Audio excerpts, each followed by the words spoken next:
I'm going to start with a quote this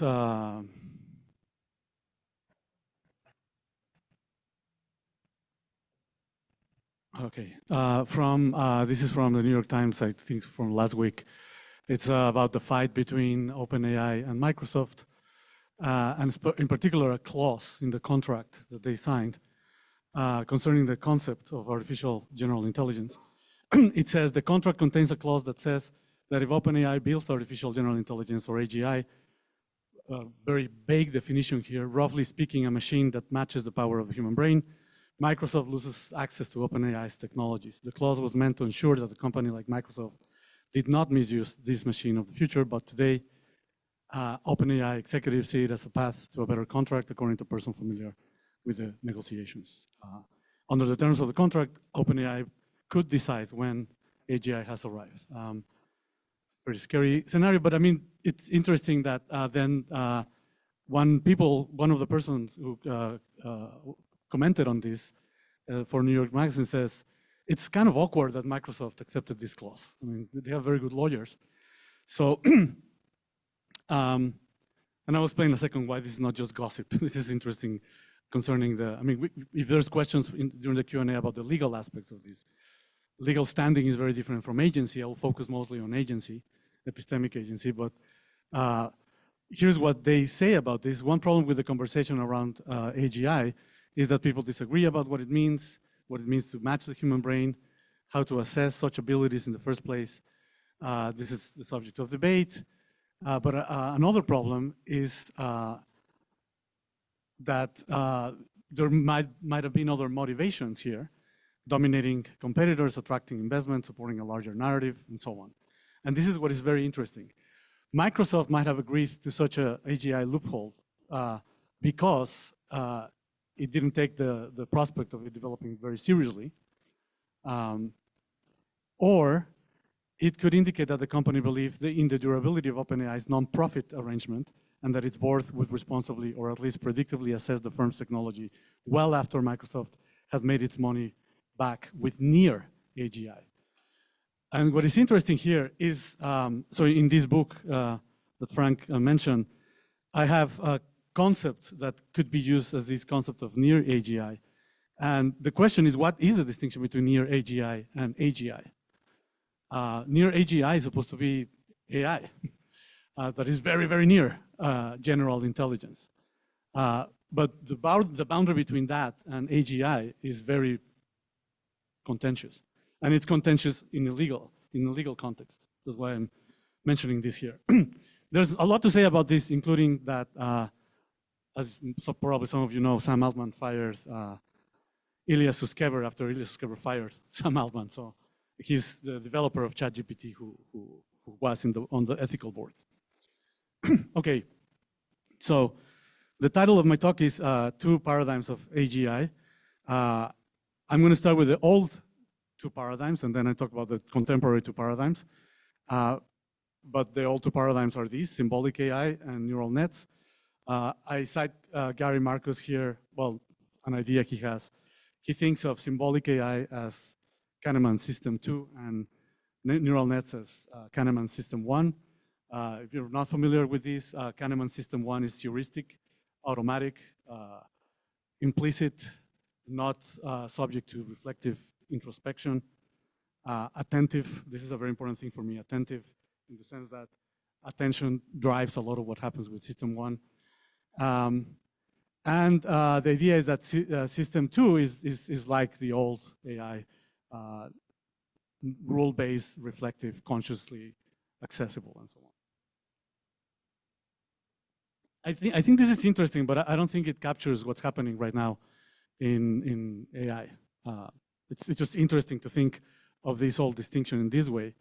But I think something more interesting is to see how, besides the distinction between rule-based conscious access and implicit heuristic attentive performance, there's something missing here in what's happening in the literature that is very important to distinguish between genuine AI or genuine AGI and near AGI, or very smart technologies that look like they're intelligent, but they're not genuinely autonomously intelligent. So I'm going to explain why the notion of cognitive needs for intelligence attached to cognitive autonomy is really important to understand what's happening now in the debate.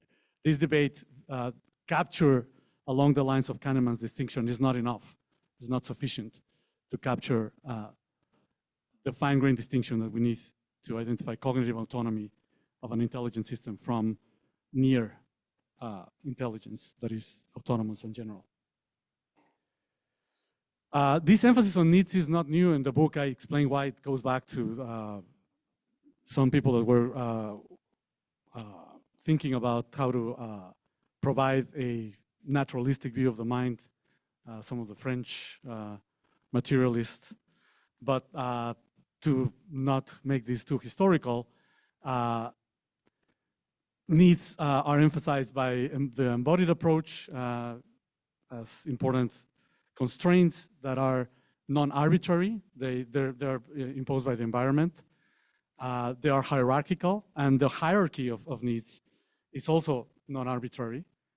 It guides our solutions to problems. This hierarchy allows for distinctions between different types of needs.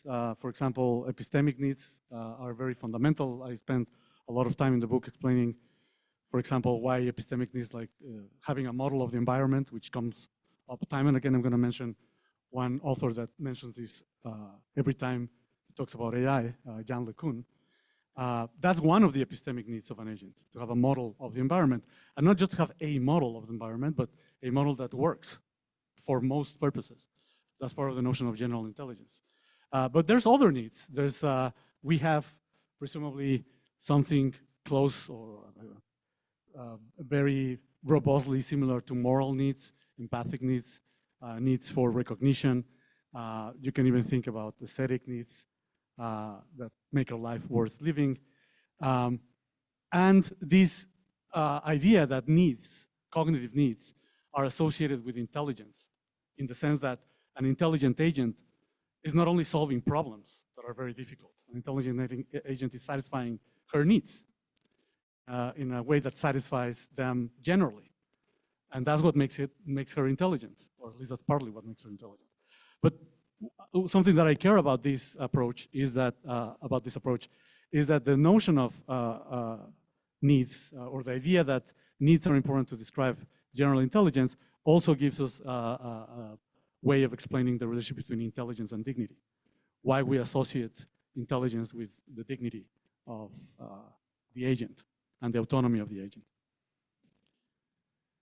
And that has consequences for ethics, the ethics of AI. Okay, so just very quickly, one of the reasons why I think the Kahneman distinction is not sufficient, it might be important and enlightening, but not sufficient, is because of these things that are happening.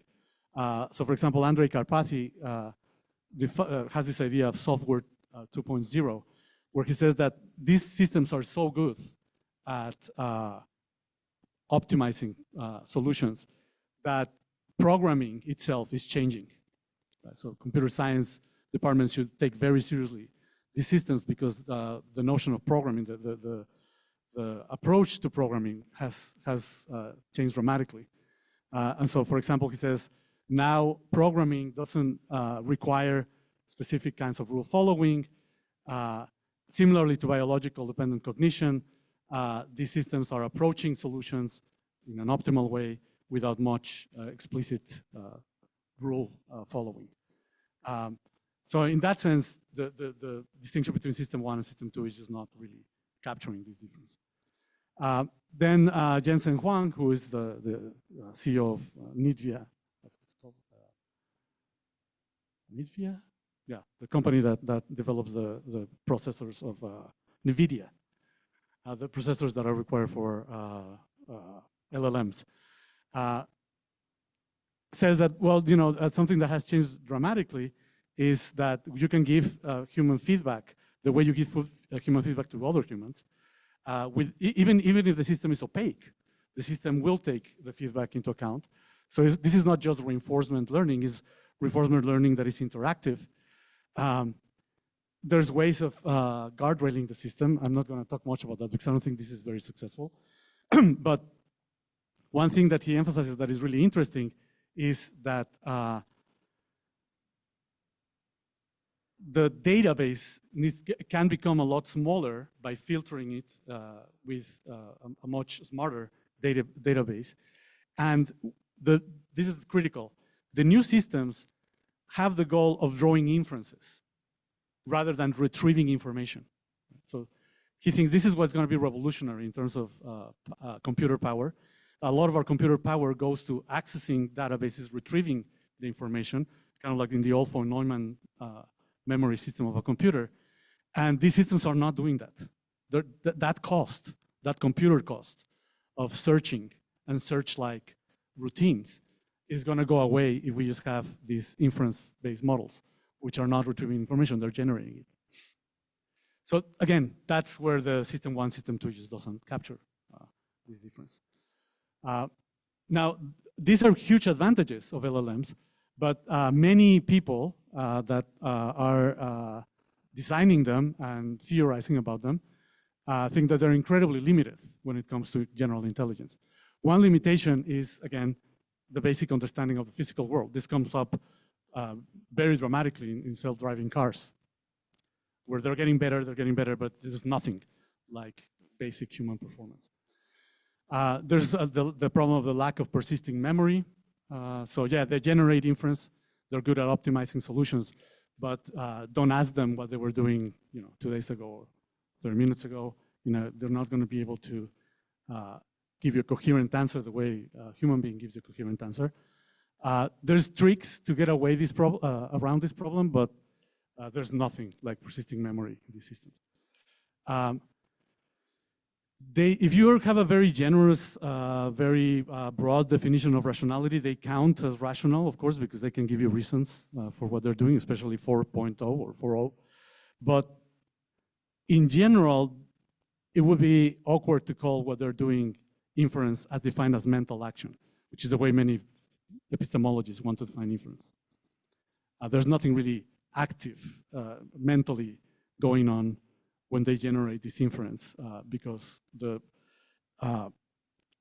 partly because they're not satisfying any cognitive need.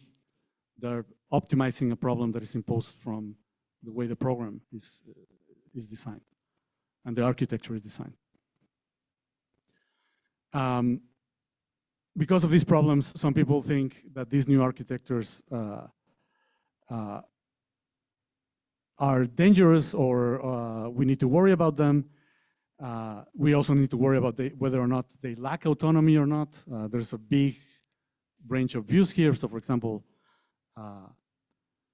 Jeff Hinton, who won the Nobel Prize recently, says that these are very dangerous systems because they have some autonomy. He doesn't say they're generally intelligent. They say they have some autonomy, and it doesn't really matter if they're like us. They are good enough for us to worry. We're going to talk a little bit about Jan LeCun in a second, but Stuart Russell, that's the person who I engage most in the book because he really cares about autonomy as a kind of control over mental action. That's why I think whatever these LLMs are doing, they're not really genuine mental actions because they're not under control of the agent. The agent is not driving the inference. It's some process that is imposed from the architecture. Or at least, that's the question. Are they really autonomous? Russell says, without a guarantee that these systems lack autonomy and they're completely under our control, it would be unethical to use them and release them. Right? So that's what he calls human compatible AI. It's AI that is under our control. What I argue in the book is that that's incompatible with intelligence. No genuinely intelligent agent is completely under the control of another intelligent agent. But that's Russell's problem. Okay. So those are the two old paradigms. I briefly talked about the two old paradigms. You're very familiar with that. I'm not going to bore you with the history of that. Then the new developments, sort of in computer science, software 2.0, Karpathy's notion that now programming is going to look very different because it doesn't require explicit rules and instructions, and all the other things that I mentioned, Jensen Huang's idea that these are generative systems, not retrieval systems. And then I'm going to talk about these are the two paradigms that I referred to in the title, two paradigms of how to understand autonomy, or how to give more autonomy to these systems that are based on LLMs. One of them, surprisingly, and many of them actually, are based on a very old idea from Jerry Fodor called modular architectures. Jerry Fodor has a very famous book called The Modularity of Mind, where he argues that our mind is not at all general, unified, coherent, multi-purpose, but a set of independent, highly sophisticated, automatic, encapsulated systems that deliver information very quickly, and then that gets organized in a central unified system, which he says language is very important for the system to work properly. Okay, so I'm going to talk about one modular architecture that is proposed by Jan LeCun, and then I'm going to talk about a different architecture that it's not really quite adequate to call it an architecture because it's based on the notion of homeostasis in biology, but it's a recent idea by Damasio and colleagues, and some colleagues that are computer scientists. Okay. And you will see that these are very different approaches to autonomy, and you will see also that clearly I favor the needs-based biological inspired idea, but I think the shortcoming of that idea is that Damasio and his colleagues don't develop how this can turn into autonomy. They just say intelligent systems satisfy needs, but they can satisfy needs modularly in a way that they don't have really robust autonomy. And what I want to emphasize is that what you need to explain to do that is a certain kind of hierarchy of needs, where epistemic needs are going to play a very fundamental role. Okay, so Jan LeCun presents a sort of modular architecture with components very similar to what Fodor was talking about. There's perceptual modules, interpretation modules, decision modules, and action modules. And they all interact,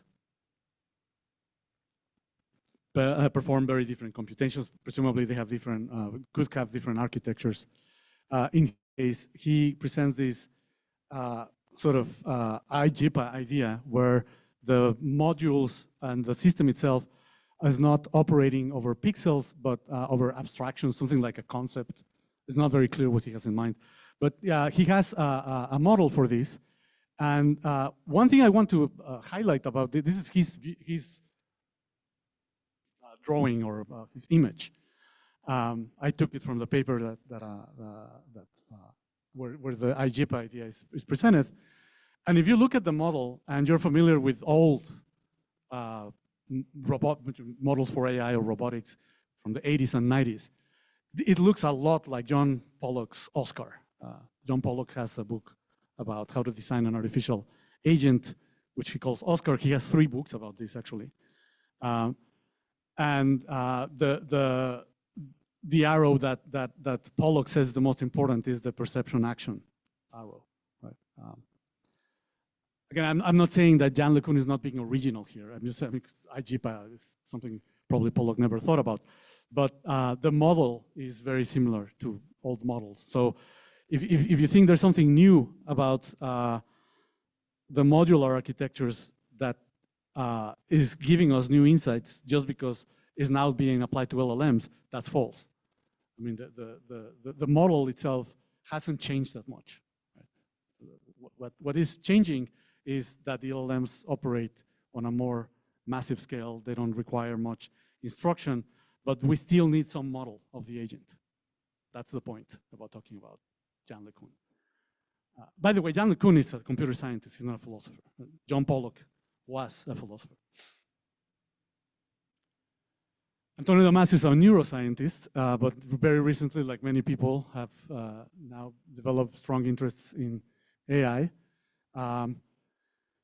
And his model, I think he has a correct view of what's needed, which he says cognitive needs, biological and cognitive needs are essential, and they are constraints on the agent. I really want to explain how they are constraints on general intelligence. And so I think this is very important. I mean, you could even think of the model. That's another interesting insight he has with his two collaborators, Mann and Niven. In the paper they present, by the way, this is funny because the original paper where the ChatGPT transformer architecture was introduced is called Attention is All You Need. I talk a lot about attention, but it's just different. It shouldn't be called attention. It's just they call the model attention. And this paper by Damasio is called Need is All You Need. So the correct idea from Damasio, and in the paper, they use it to explain a semantics for the agent, where the agent's contents and learning procedures to acquire concepts are dependent on the vulnerability of the agent on the environment, on cost functions that the environment is imposing on the agent, not the programmer, but the environment. Okay, so that's how he thinks of needs. And he says needs constrain and reduce the space of possible solutions to problems, and they situate the agent in a concrete environment or circumstance. So this is kind of interesting because the model of the world, now you get it for free because you are dealing with the world. So your concepts are going to be a model of the world or going to represent the world in a non-trivial way because you're satisfying your needs in dealing with this world. You're trying to be less vulnerable to how the world is changing and how you need to update your concepts and your beliefs.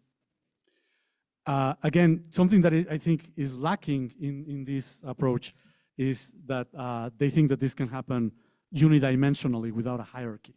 Right? I'm not saying that that's incompatible with their view, but they just really don't care about that.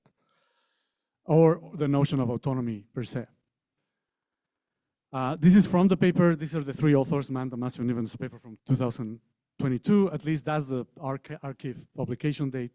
Vulnerability does not impede learning. On the contrary, it benefits learning in a conceptual change paradigm. A homeostatic agent's abilities adapt dynamically to the environment. By the way, I didn't define homeostasis. Homeostasis is just this idea that you have the need, biological need, that's where it comes from, to stay at equilibrium with respect to many measures of well-being. One of them, for example, is your temperature. You have a homeostatic need to be at balance, at equilibrium with respect to your temperature, and actually a very specific temperature range. If your temperature increases dramatically or decreases dramatically, you're in huge trouble. Right? So, and that holds for many other biomeasures, biometrics aspects of being alive.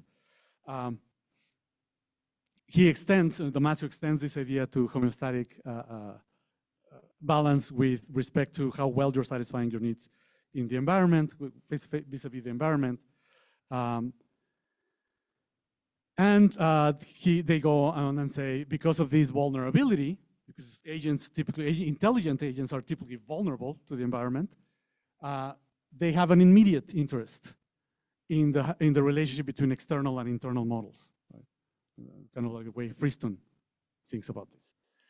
But unlike Friston, who talks about this from the perspective of information, sort of the way information becomes autonomous and independent, kind of from external constraints.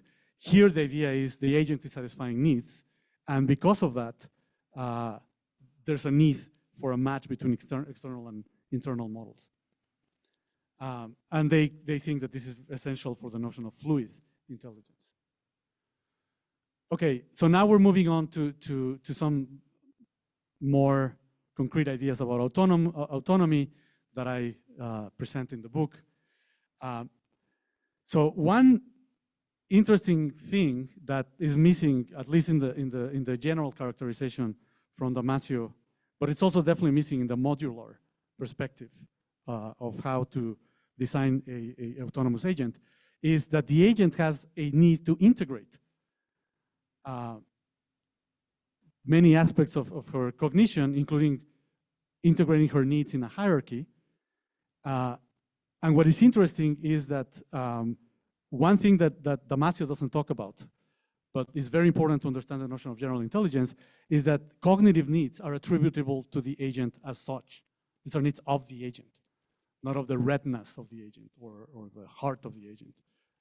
These are needs without which the agent suffers as a whole. And that's going to be the connection to autonomy. So agential needs are not exclusively epistemic or semantic, the way Damasio says in this paper.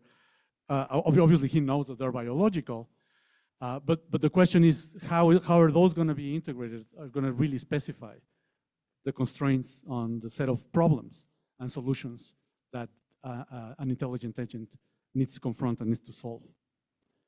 So that's why I think, and this is, again, something that some psychologists have talked about, especially Maslow, there should be a hierarchy of needs which specify which of them are more important. Typically, some basic epistemic needs are going to be very high up, like having a model of the world. And genuinely intelligent agents, this is a very important constraint, have the need to act and function autonomously. They don't satisfy their needs because it's an imposition from a programmer or because they're kind of toying with some virtual reality. This affects her integrity directly as an agent. So they have the need to address those problems autonomously through their capacities. In the book, I explain why it's important to distinguish epistemic and moral needs because of the alignment problem. The alignment problem is not just aligning values and preferences. Stuart Russell is very clear about this. That's an impossible almost task to align all our preferences. They differ among ourselves radically. They differ among ourselves in terms of early childhood and adulthood. It's hopeless to think that we can align all the preferences with AI along the lines of preferences. But the hope is that we could align some of the needs or some of the attention routines or some of the cognitive constraints that we have. We're aligned enough to interact with each other, to understand what we say with sentences. And that's because we typically have, and that's the proposal here, similar needs. Stuart Russell has a different proposal. Stuart Russell says we need to align them by not allow them to be fully autonomous and by having a rough enough structure that resembles the cognitive structure that we typically have when we interact with each other. Right? And if this is not very clear, we can come back to this. But one very important point is you can have even perfectly aligned epistemic agents that are near AGI or count as AGI. I call them in the book extensional AI. I'm going to get to that in a second. But the main idea is that the epistemic alignment is not trivial and is very different from the kinds of alignment that people care about in the literature. Like, don't kill people, don't kill 5 people over 1 people if you're in a trolley problem scenario. Right? That's different from having a model of the environment. And by the way, you can't solve that problem if you don't have a model of the environment. So here is a more specific proposal for how needs attributable to the agent, along the lines that Damasio proposed, are important restrictions on intelligence. And this is not very explicitly articulated in the book, but it has become an interesting issue because of the kind of considerations that I was talking about at the beginning of my talk, which is how intelligence is not just problem solving, it's also meta-learning, learning how to restrict constrain the set of problems that are important to solve, and in which way, right?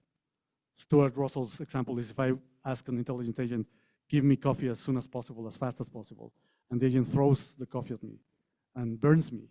That's a stupid way of doing it, even though it satisfies the request, right? So the first restriction is that the space of possible problems to solve, which is huge, is constrained by the space of possible solutions that are relevant, right? But that remains very unspecified unless you tell me what kind of needs your agent has, right? Why is it that it's bad to throw coffee at someone? Well, because they have the need to not get burned. Well, how do you explain that? Well, there's a need that you want coffee because you're falling asleep, but there's another need that you don't want to be burned, or you want to be healthy. You want not to be in pain. How do you impose that restriction on the system? Well, you need something like a hierarchy of needs, and these are not mere preferences, by the way.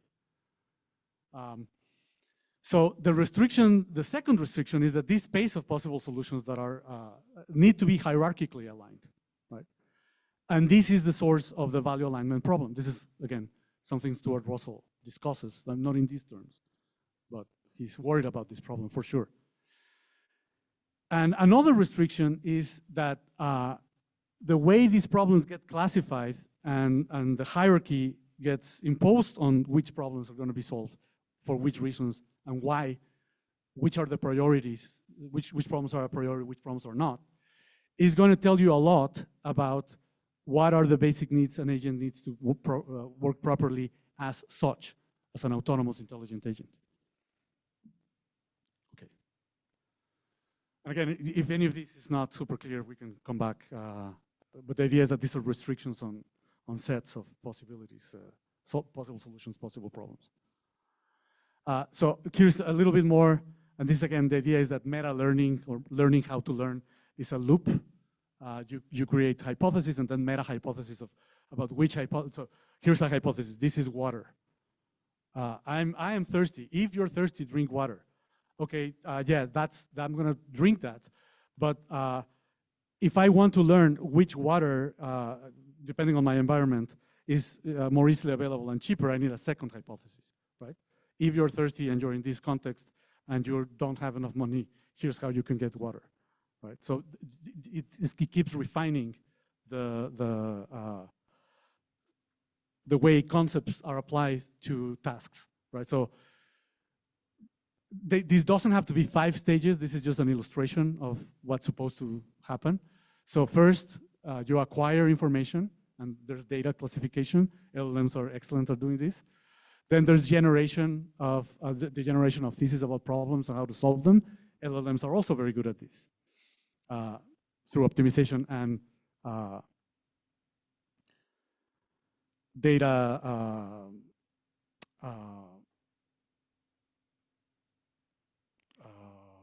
Yeah, it's not just processing, but compression. But one thing that I want to emphasize is once you start doing solving problems and you're optimizing and you're very good at it, you're still short of what is needed for intelligence, because you need to do that not merely as data compression. You need to do that in a way that satisfies some needs that you have, some goals that you have that are not fully arbitrary. So then there's the generation of these theses and problems, how to solve them. There's the postulation of meta-hypotheses concerning which are the best hypotheses, right? So you have a bunch of hypotheses, and then you have to decide, yeah, this one is the best. And then there's let's talk about for example, the coffee example, right? Here's a bunch of ways of giving me coffee very quickly, but you shouldn't throw all the ones where you end up burning me. Those are not good. Right? The problem itself doesn't tell you how to solve that. I call that common sense one. Gary Marcus, but also Stuart Russell says this is part of common sense, that we just don't throw coffee at people. But it depends on this step. This is the first step where you can see this is not just data compression. and just applying a formal model to preferences. This is different. The solution to how to integrate hierarchical solutions, that step follows by how the solution to that problem is integrated into a hierarchy of solutions that tell you which problems are more urgent than others. And this is not just compute time. That's the idea that is important about needs. This is not just infinite compute time. This is time imposed by the environment and by your needs. And then when you arrive at a set of needs that are integrated, highly integrated, and are attributable to the agent, you are very close to the existence of an autonomous agent with general intelligence.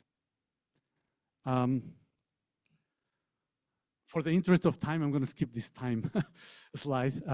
But the idea is that these are not just costs of like computer time, right? These are really environmental imposed non-arbitrary costs.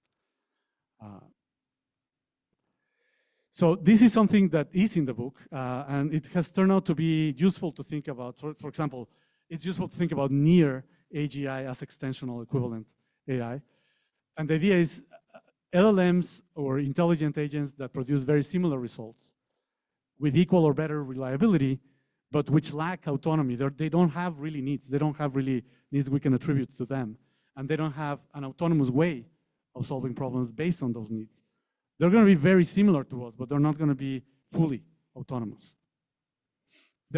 We shouldn't be too worried about agents.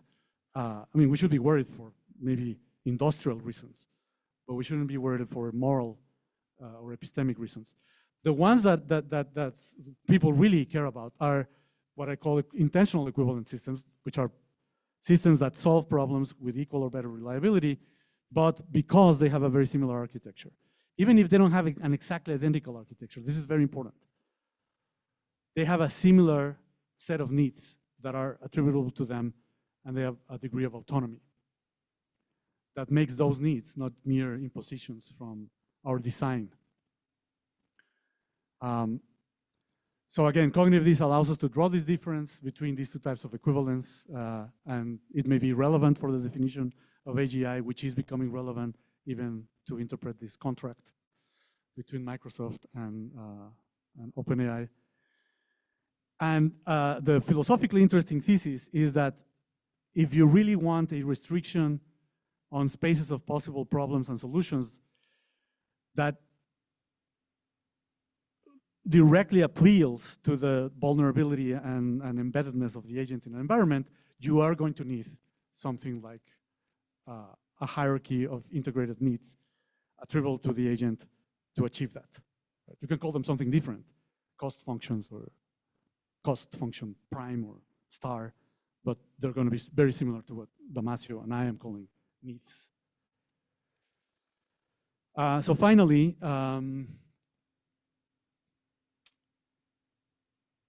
there's a lot of debate on what are the risks of deploying LLMs or intelligent agents.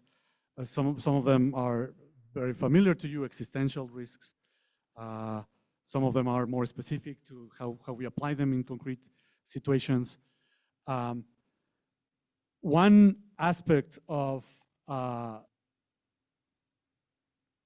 approaching the problem through needs and autonomy is that it's very clear that if we start using these systems and these systems are really autonomous, satisfying our needs through the needs of this other system is going to enfeeble us.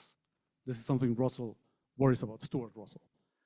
Enfeeble us in the sense that our cognition is going to become more dependent on them, but also less capable of solving problems on our own. We're going to lose independence and autonomy. And I think besides that risk, there is a problem of dehumanizing knowledge production and social interactions. If instead of, and I don't think that's completely incompatible with existential risk, it's just slightly different. Dehumanizing, for example, knowledge creation has very bad consequences for democracy and fairness, because then you're excluded from the process of knowledge production. Education becomes dependent on these technologies. So this is something to worry about. And this kind of framework makes clear what's the relationship between having a cognitive need and also having the correlative right to be able to satisfy that need autonomously through your own efforts. The capability approach, for example, really emphasizes this, that you should have these capacities that are important for your flourishing. And in applied ethics, I mean, I don't want to spend a lot of time on this, but there's an example of how in medicine, in context where what you need is care, medical care, having systems where a lot of the epistemic constraints are satisfied. For instance, the system can predict very well whether you are in pain and what kind of problems do you have, but it has no idea or no way to represent other needs, care-based needs that you have. Needs concerning empathy or human concern. Here the risk is that we may think that these systems are better than we are because they're better at the epistemic satisfaction of needs, or at least they're better at predicting and they're better at classifying the kinds of problems doctors need to worry about in medical care. But the risk is having a complete lack of a model of an agent that has other types of needs, like these empathic care needs, creates risks about dehumanizing medical care in that context, or at least that's the worry. Okay, I'm running out of time, but the more romantic conclusion here is that a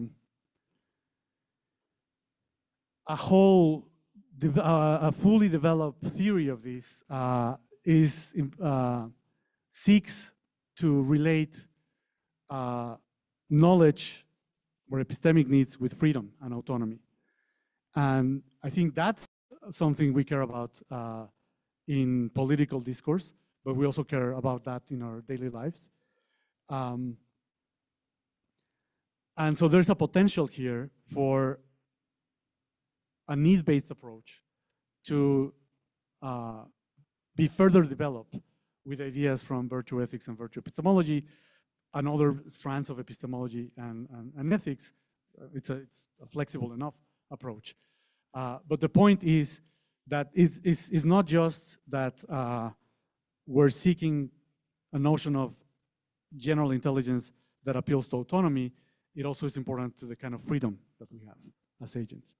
And that is something that we should worry about when we design artificial general intelligent agents, which of course we need to define first what they are, right? So hopefully the contribution is that this is a step towards defining genuine artificial general intelligence in terms of autonomy, and the larger project is how to make sense of that in a collective, radically social epistemology, which includes all sorts of epistemic agents, including collectives and artificial agents. Then I'm going to skip this. This is how to relate this. This is legal stuff. How to relate the need-based approach and the capability approach to human rights, and specifically these two conventions, the International Covenant on Civil and Political Rights and Social and Cultural Economic Rights. But I think I've talked enough, so I look forward to your questions. Thank you.